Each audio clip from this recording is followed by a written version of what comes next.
Hello and welcome to this Excel 2013 training tutorial. We're looking at VBA in this section, and what we're going to look at today is variables. Variables are useful in all programming languages. They're little containers that hold values.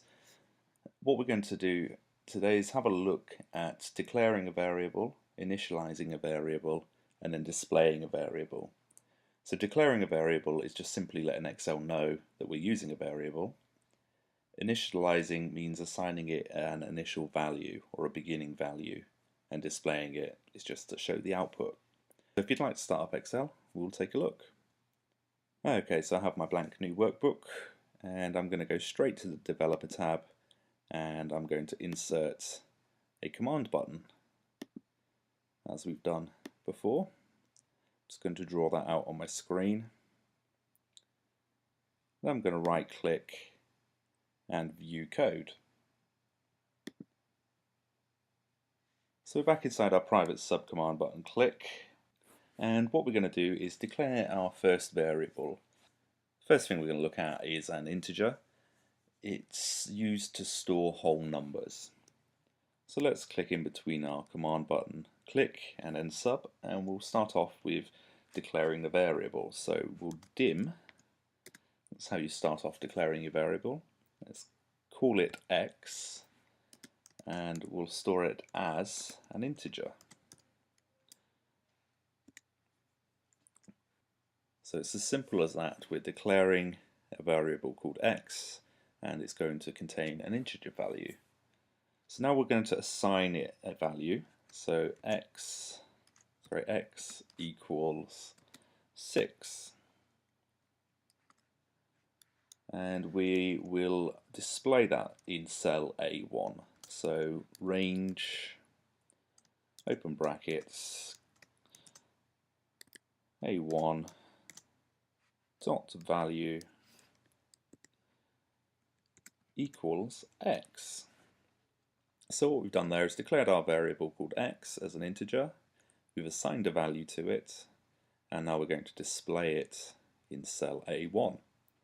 So if we switch back to our workbook, come away from design mode, give our button a click, the number 6 will appear in cell A1.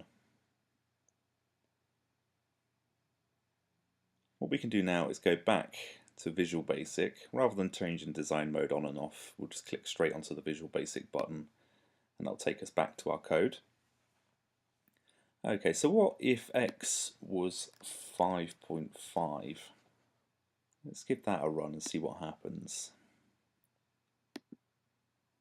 Let's delete the value so you can see what's happening. It's putting 6 in there. Why is it doing that? Well, if you remember, the integer only stores whole numbers. So as we're doing 5.5, we'll need to change the integer to a double. So a double is more accurate than the integer. It can store numbers after the full stop, so it can display decimals and so on. So let's have a run on that one. Let's see what happens now. There we go, 5.5.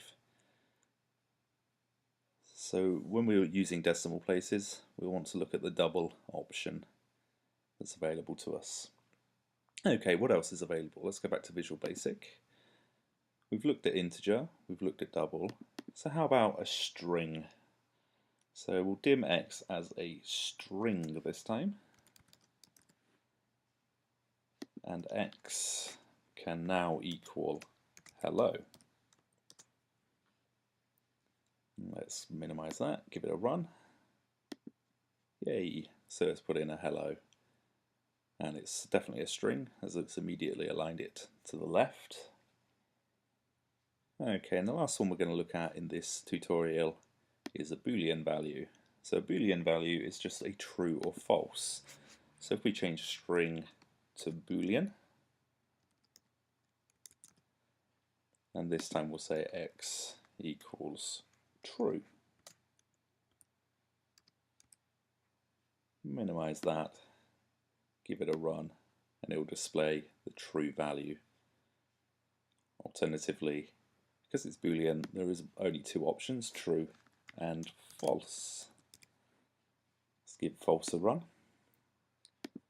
False. So if you combine that with an if statement, true and false, you'll be able to have different arguments appear in there. So that's a brief overview of how variables work and how to set them up. Obviously there's a lot more you can do with them. They have so many uses and you'll be using them a lot throughout your time with Excel. But we'll conclude at this point with the basics, and I will see you in the next video. Thank you for watching.